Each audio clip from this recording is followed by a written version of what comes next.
Hello, this is Jenny in the Sanctuary on Esoteric Online. This week I've got Steve Mitchell with me, who's becoming a bit of a regular feature on the show, and today he's going to talk to us about earth energies and ley lines. Hi, Steve. Hi, Jenny. If you could perhaps start by telling us a little bit about the history of ley lines, because although obviously they're ancient in origin, they were only really rediscovered at the beginning of the 20th century, weren't they? Yeah, it's kind of crazy, all this rediscovering things. It's a bit like Columbo kind of finding America, isn't it? You know, people have been there before, people have been there a long time.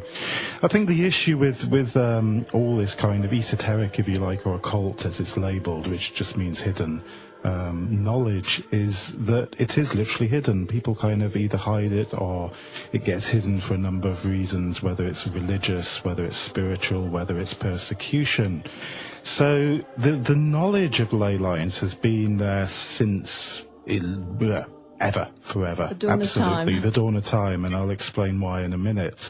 1921, I think, is where you're roughly referring to Alfred Watkins. He wrote a book called The Old Straight Track.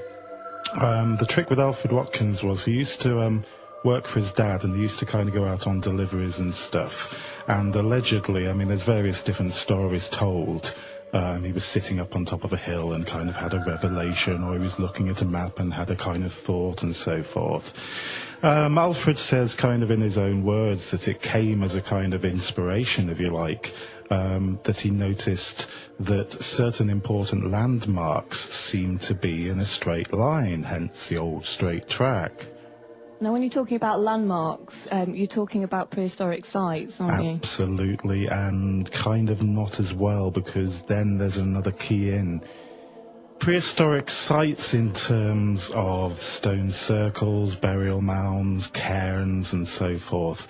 Added on top of that, churches, crossroads, tracks, hills, roads, high ground. hills, high grounds. The list goes on and on. The list goes on and on, really, yeah, absolutely.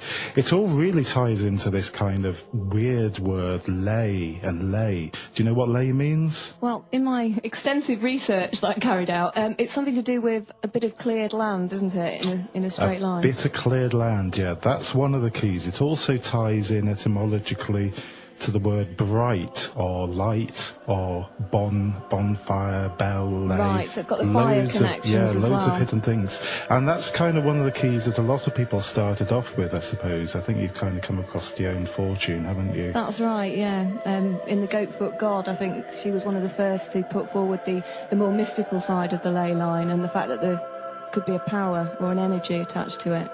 Yeah, because of course Alfred was just really looking... Alfred. First name terms, good guy, yeah. He was a geographer, wasn't he? He was more of a cartographer. He was kind of just looking at the fact that, hey, why are they in straight lines? Is it just a case of kind of, it's the easiest way to find your way, really, from one point to another in a straight line? Back to the old joke, you know, why did Romans build the roads in straight lines? So they didn't drive their horses round the bends. Ba-bum. There's another answer to that, but I won't give it on National Radio. I want to introduce you to someone whom I totally love, Dorothy Leon.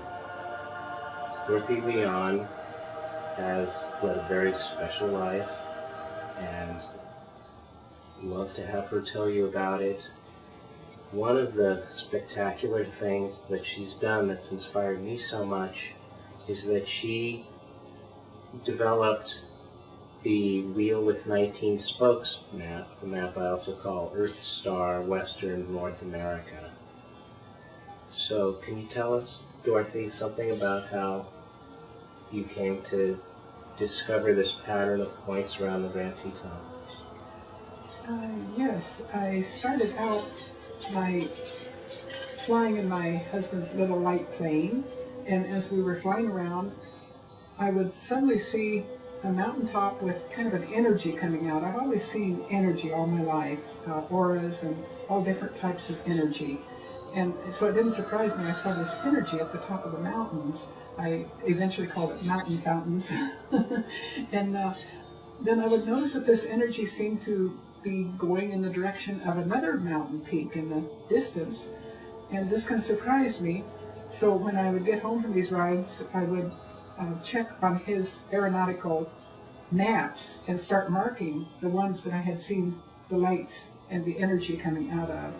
And then I would figure out by taking my ruler and find out that they were making these triangles. There would be either 3 mountains or 2 mountains and a river, or the different elements seem to work together in that way, the water.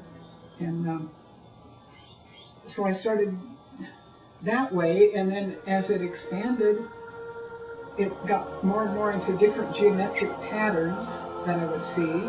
And then eventually I was told in my meditation to check out the Grand Tetons, and that it was the center of a great wheel with 19 spokes. At first I didn't quite know what that meant, but I started marking that on my maps, and I didn't fly over those. I didn't go that far. But it turned out to be, there was 19 different either mountains or lakes or rivers in a precise pattern around the central hub of the Grand Teton. And it was just amazing. It was like God and the creators had just marked everything in equal positions all around. So you had some preparation for this because you've been seeing energies like auras and that kind of thing? Yes. And when you saw the energy coming out of the Mount McLaughlin in this area of Southern Oregon, what did that look like exactly? A fountain, like a fountain? Yeah, kind of a thin line of energy. If you've ever seen or noticed the energy that's over a radiator, it's kind of moves. It's kind of like that, only more distinct into definite patterns. And it would come out just kind of like a line, and then I would see that line, it would go over towards another mountain. It's quite fascinating. And so every place that I saw any of this light, I marked on my maps and found out that they were connected to different geometric patterns. So you started out, you had a couple triangles, and these are equilateral triangles. They're triangles where each side is the same length. And then you started seeing these more complex patterns, and you're using an air chart, and you start to see a correspondence between the points and magnetic disturbances? Yes, the magnetic disturbances and the fault lines, they all seem to play a part in that.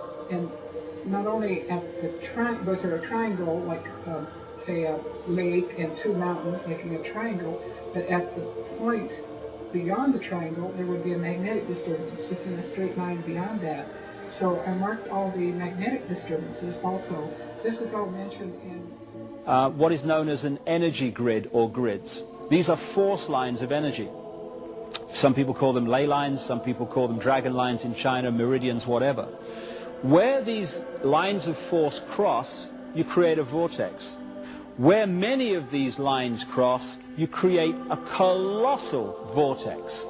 And therefore you have enormous energy which you can use to create and do various things.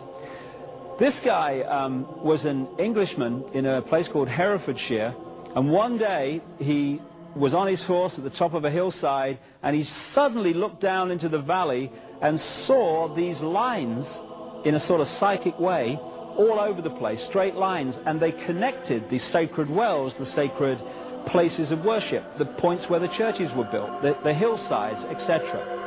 And this now, as we have moved on, has been confirmed by the scientific world, those with an open mind anyway, that this grid system actually exists like a web around the world.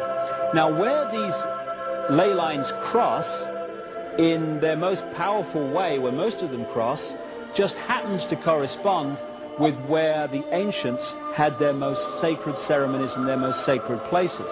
Stonehenge and places like that were built on them. So where the lines come in and the vortex is created, that is where they built the Stonehenges. The Aveburys, another stone circle and energy complex in Britain. That's where they built all over the world their temples to access this energy.